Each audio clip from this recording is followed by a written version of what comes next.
alira ku nsiko yazala wani naye King Saha tagwayo fo mulimu gwaffe yensonga lwaki tugamba nti no subscribing olaikinge ne video omuganda wange gwe alaba Jaminati Yugi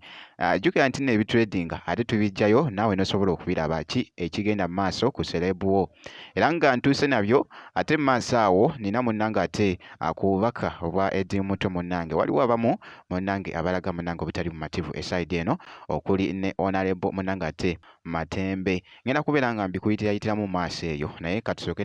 ne freestyle ya King Saha eno era nga ebadde ekutta kati jukira nti nno nga we nakusuubiza nti no music and personalities mba natuuse nabyo dda wano ku Jaminati Yugi kakati nno olunaku olwaleero jukira nti nno abadde ku King's Sport Entebbe wali era nga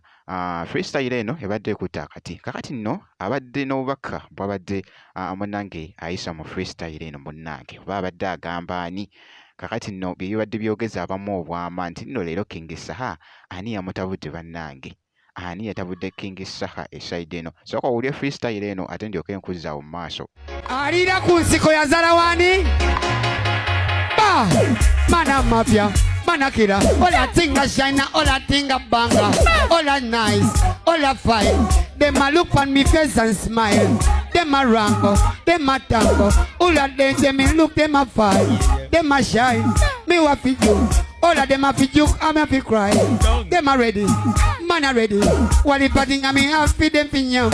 them a shine them a run oh them a fi rise fi me nyam them a got na aliko na biggie them a try to jump on a thing and a figgy ba kumuziki them a try to ramp a bad man fitty mama man a fitty them a try to kill my school a fizzy aye sari a fizzy jogenda ku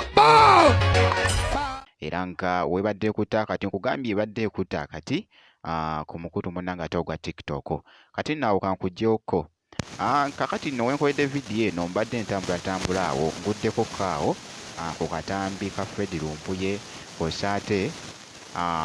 n'omukyala munnange ate Honorable Matembe kakati nno babadde balaga obutali bumatifu. That is stupid. I'm sorry to say like that, but how can you be in a court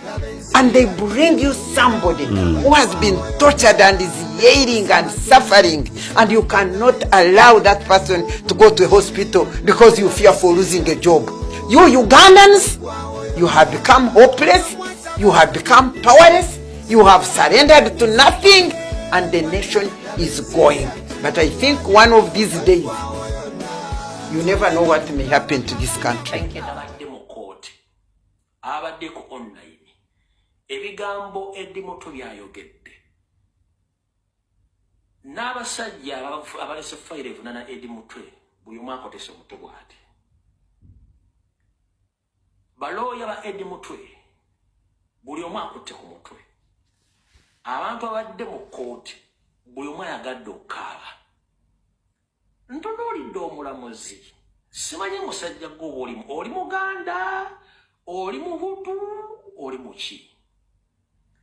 Chebayita humanity akobuntu statement Eddie Muto gyakoze ne state gyabaddemu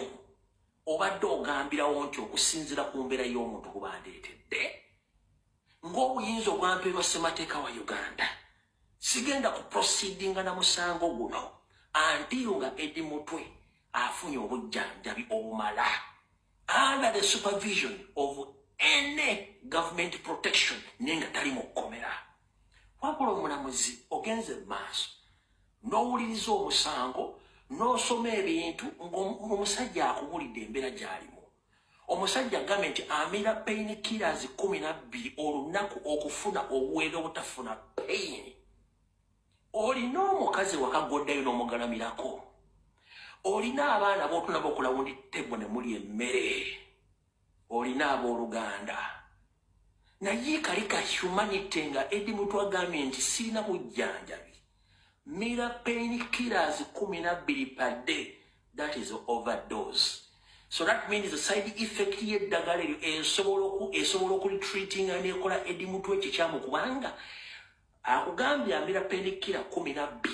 okendeeza obulumi pain killers ezo zisobola okulitreating ne zireeta side effect netta Eddie Muto before nga tannatuuka kufa. Wakugambye lwaki limutemeka emikono. He doesn't feel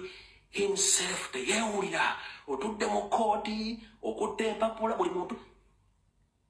omulamuzi ali professional wabeerawo side gye bayita eyaba ascot assessors naye nga bibyo munnange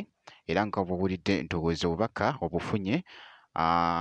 kakasa nti nno wano vidiyo ogirayikinga kosa ate n'okusubscribinga ebisigadde oba ogenda biturekera bulekezi ngenda kubeera nga nkomawo mu maaso eyo n'ebirala katono nnyo bwe nti